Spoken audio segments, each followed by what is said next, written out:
me sirve, aunque parezca ilógica el acuerdo. Pero en el ámbito privado todo es válido.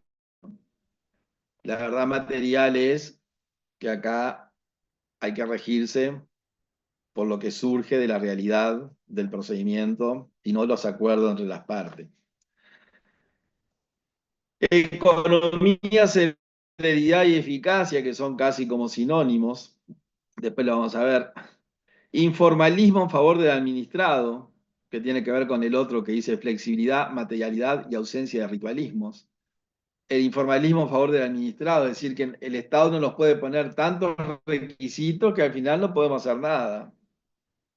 Pues si para poder hacer esto tengo que hacer, si para poder pedir esto necesito esto, esto y todo lo otro, y si no hago lo otro no puedo hacer esto, entonces hay cosas elementales que el Estado no se puede saltear. Pero lo que se está diciendo acá es, bueno, tengamos cierta tolerancia y no le exijamos al ciudadano común, al administrado, una palabra que no es muy linda, pero se usa, que cumpla con tantos requisitos que al final le pedimos tantos requisitos que le impedimos con esos requisitos que son menores llegar al objetivo final. O sea, el informalismo. Flexibilidad, materialidad y ausencia de ritualismo quiere decir eso también. Bueno, no pongamos tanto. Ahora, después el decreto lo explica. Delegación material. Eso tiene que ver que, bueno, la administración tiene que delegar. Ustedes piensen que la Constitución de la República le da todas las competencias del gobierno departamental al intendente. O sea, si ustedes leen la Constitución, el intendente tiene que desde barrer la calle a representar a la intendencia en el Congreso de Intendentes. Eso dice la Constitución. Ahora, ¿cómo funciona la intendencia? Bueno, porque el intendente nombra directores y delega a los directores todas las tareas. Entonces, si una intendencia tiene 18 direcciones, tiene 18 delegaciones: tránsito, espectáculos públicos, residuos, iluminación, lo que se les ocurra. O sea, la delegación que ustedes lo estudiaron en público segundo y que es muy importante en la parte de recursos y muy importante también en la acción de nulidad para ver cuál es el origen del acto administrativo. Es un acto de jerarca, es un acto que el jerarca delegó en un tercero para que ese tercero haga lo que debía hacer él, cómo se recurre, es descentralizada la función, no es desconcentrada, hay delegación en la desconcentración o no hay delegación en la descentralización, todo eso es clave. Sobre todo en la parte de recursos. Ahora el nuevo código viene a resolver, entre comillas, ya lo hablamos en clase, viene a resolver digamos, esa laguna que tenían los abogados que no sabían presentar recursos, porque ahora cuando la administración dicta un acto administrativo tiene que decir al abogado, mire que si va a recurrir son estos los recursos, para evitar esto justamente. No eran alumnos nuestros, como digo yo, los que se equivocaban, modestamente. La gente se olvida, yo también me olvido, así que podían ser alumnos nuestros. El debido procedimiento. Todo, o sea, el proceso tiene que tener un procedimiento ordenado y debido, si no es una anarquía. La contradicción, el principio de contradicción, o sea, acá, la admisión del error de la parte estatal. Actuar con buena fe, lealtad, presunción de verdad salvo prueba en contrario. Presunción de verdad salvo prueba en contrario. Motivación de la decisión. Esto es clave. No hay ninguna decisión que sea por generación espontánea, que nazca de la nada. Todo tiene su motivo. Todo. No hay nada que no tenga un motivo. Nada. Los civilistas que decían que los contratos no tenían causa, era una corriente del derecho civil que Uruguay no la aceptó nunca. Para nosotros tiene causa. Bueno, y la gratuidad. Después dice, los principios señalados servirán también de criterio interpretativo para resolver las cuestiones que puedan suscitarse en aplicación de las reglas de este procedimiento. Y bueno, y después los artículos que vienen, ya para ir terminando, un poco desarrollan esos principios. Entonces ustedes tienen el artículo tercero que dice los funcionarios intervinientes en el procedimiento administrativo deberán excusarse y ser recusados cuando medie cualquier circunstancia que pueda afectar su imparcialidad. La excusación y la recusación. El artículo 3 reglamenta todo el tema de la recusación y la excusación. La excusación, ustedes recuerdan, es cuando el funcionario dice, no, yo esto no lo puedo atender porque la persona involucrada es un familiar mío, o yo tengo algún interés con esa persona. Entonces, y la recusación es el otro plato de la balanza. Yo no quiero que usted me haga el trámite porque usted tiene relación con la otra parte involucrada. La excusación del funcionario o su recusación por los interesados no produce la suspensión del procedimiento, no obstante, la autoridad competente para decidir deberá disponer preventivamente la separación del funcionario cuando existan razones que a su juicio lo justifican, etcétera, etcétera. Y después viene el procedimiento, que no lo vamos a dar nosotros. Profe, y Ustedes tienen que leer. el nuevo código introdujo otro principio nuevo que es el de tutela administrativa efectiva. Sí, exactamente. El nuevo código tiene al principio los principios, como bien decís tú. Y nosotros vamos a tener cuidado ahora en este tema, porque cuando esos principios como ya dice el compañero, lo vamos a hablar cuando demos nulidad, porque agrega a esto. Pero en el nuevo código modifica parte del decreto 500, que no lo vamos a ver hoy, pero vamos a tener en cuenta ahora cuando demos, porque vieron lo que yo les dije, que el decreto hizo algo bueno, hizo muchas cosas buenas, pero lo que hizo bueno fue copiar lo que estaba bien. Y el decreto copia toda la parte de recursos administrativos.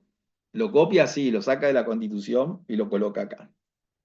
Y copia la ley 15.800, no me acuerdo cuál fue la ley que derogó, que regía todo, 15.860 y pico, 15.857, que fue modificada por el decreto, por el código, por la ley 20.333, que es el código nuevo. Por lo tanto, nosotros ahora cuando sigamos, vamos a ver que vamos a tener cuidado que lo del decreto esté vigente. Pero eso igual se nos va a facilitar, porque cuando nosotros lleguemos a la parte del decreto que copia los recursos, no lo vamos a dar. Nos vamos a saltear la parte del decreto que copia los recursos para ir al tema que viene del programa, que son recursos administrativos. Entonces vamos a hacer como a la inversa. Vamos a ir dando el decreto, nos vamos a saltear los recursos, vamos a ir a los recursos una vez terminado el procedimiento disciplinario, y cuando entremos a recursos vamos a volver al decreto, a la parte del decreto que habla de los recursos, en lo que el decreto está vigente. Y vamos a repetir hasta el cansancio para que nos quede a nosotros, que para nosotros es nuevo también, y a ustedes, qué es lo qué es lo que la ley 20.333 cambió del decreto 500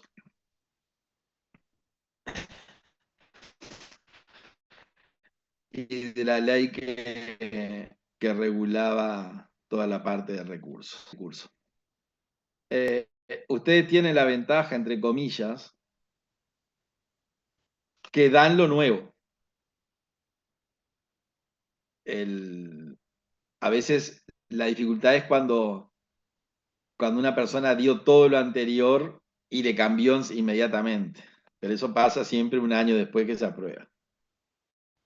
Ustedes justo lo agarran en ese periodo de transición que, si bien ya vieron en público dos partes de esto, entre comillas no están así, para ustedes esto es nuevo y ya es nuevo con el nuevo texto. El artículo 4 dice, la administración está obligada a ajustarse a la verdad material de los hechos sin que lo obliguen los acuerdos entre los interesados.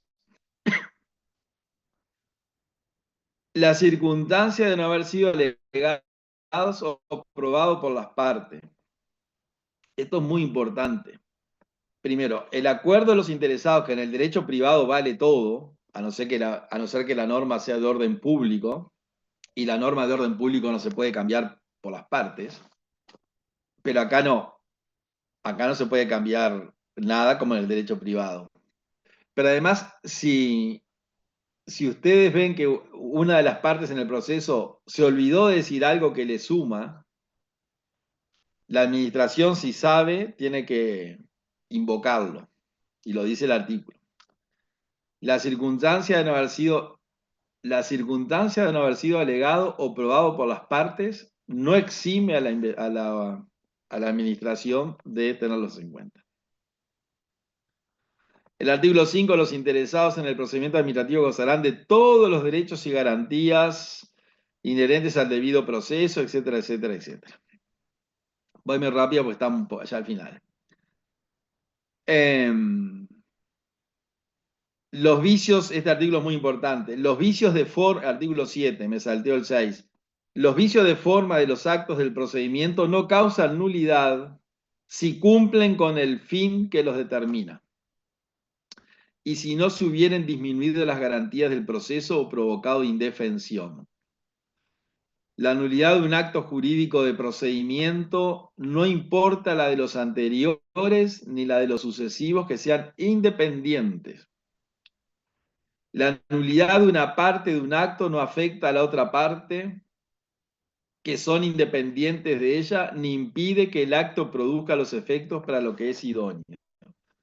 Este artículo tiene mucho que ver con lo que decíamos al principio, aunque el Poder Ejecutivo acá buscó la celeridad.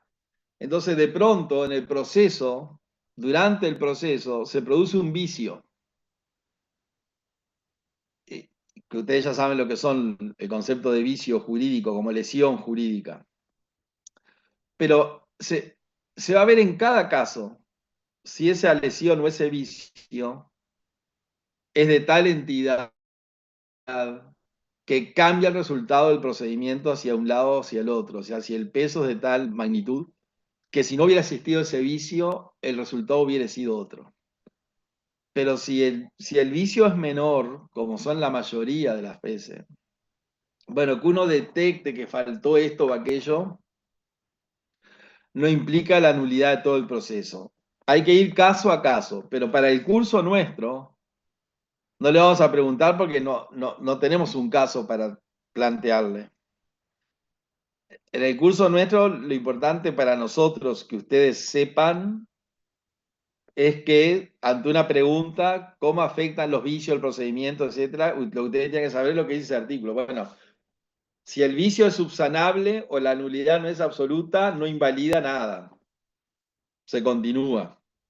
Por más que ustedes mañana como abogados, con el fin de dilatar un procedimiento o con la esperanza de torcer un resultado que les es adverso, hagan notar un vicio a la administración para intentar volver atrás algo, como inducir a la administración a que ese vicio que es menor para ustedes es tan grave que invalida todo. Por ejemplo, una destitución, vamos a suponer. Pero el tema es si el vicio es subsanable. Por ejemplo, si la destitución de un funcionario es competencia la destitución de un funcionario de un ente autónomo es competencia del directorio, póngale del BPS. Un caso real, no es un caso inventado. Entonces a un funcionario le hacen todo un procedimiento administrativo por una falta grave, termina el sumario y el presidente del BPS lo destituye. Claramente no es competencia del presidente del BPS destituir a un funcionario, lo dice la Carta Orgánica del BPS. Es competencia del directorio. Entonces el funcionario que hace recurre, llega al Tribunal de lo Contencioso porque el EPS es incapaz de reconocer su error, que era bastante grave, y el Tribunal de lo Contencioso anula la destitución. ¿Y qué es lo que dice el tribunal? Claramente, el presidente del BPS actuó en un exceso de competencia porque no tiene competencia para destituir un funcionario. Pero lo que tiene que hacer el BPS, le dice el Tribunal de lo Contencioso, es restituir al funcionario y todo el sumario, como estuvo bien hecho, reunirse al director y destituirlo.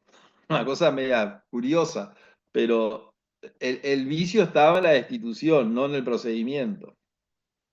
Ahí hay otra discusión, el no bis in idem, o sea, se puede castigar dos veces a la persona, entonces ahí ya entramos en otra discusión, si el vicio es de forma o de fondo, si el no bis in idem se aplica a la forma o al fondo, pero eso lo vamos a ver luego otro día. Pero me refiero que ahí tiene un ejemplo de la vida real. Bueno, el vicio fue, sí, el vicio tuvo la entidad suficiente para obligar al BPS a restituir a un destituido. Porque el que lo destituyó no lo podía destituir, era el presidente. Que el presidente, no, se le pasa que era enero y los directores estaban en la playa, bueno, hubiera esperado a marzo. Como él estaba acá, lo destituyó él. ¿Cuál fue la consecuencia? Una consecuencia muy grave. Como el proceso contencioso llevó 3 años, al funcionario hubo que restituirlo y pagarle los 3 años que el tipo no había trabajado. Porque la sentencia se retrotrajo al día de la destitución. Le pagaron los 3 años, trabajó 15 días y lo destituyeron. Una cosa bien nuestra, pero digamos, ahí ustedes ven el vicio no había invalidado todo, porque todo se había hecho bien. El último acto fue el que falló. Ese puede ser un ejemplo para este artículo. El artículo 8. El procedimiento administrativo deberá asegurarse la celeridad, simplicidad y economía, etcétera, etcétera. Lo que veníamos diciendo. Después el artículo 9, 10 y 11 habla de las directivas que tienen que dar entre la Administración Central, que a nosotros no nos suma nada, etcétera. O sea, son más bien de cosas internas. El 14 también. Y llegamos al 15 y acá dejamos, que dice del trámite administrativo, la iniciación del procedimiento administrativo y disposiciones generales. En la reunión del jueves vamos a ir viendo estos artículos. Después hay otra cantidad que nos vamos a saltear, porque no nos interesa. Y ahí vamos a ir llevando el tema con algunos artículos que los vamos a leer, porque es muy... acá el texto es el decreto. O sea que, ¿dónde leemos? Si ustedes dicen, le preguntan a la doctora Criado, profesor, ¿a dónde estudiamos? Lean el decreto. Porque además los libros que hay sobre el procedimiento administrativo, que hay algunos, creo que del Piazzo tiene uno, no sé, Rotondo, me parece. Y lo que hacen es transcribir el artículo y a veces ponen alguna nota de jurisprudencia, como para poner un ejemplo, el Tribunal de lo Contencioso, que eso enriquece el texto, pero básicamente con el decreto nos manejamos bien.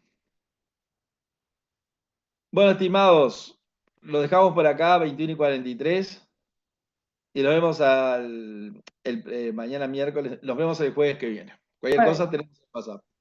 Gracias, profesor. Muchas gracias, Hasta el profesor. jueves.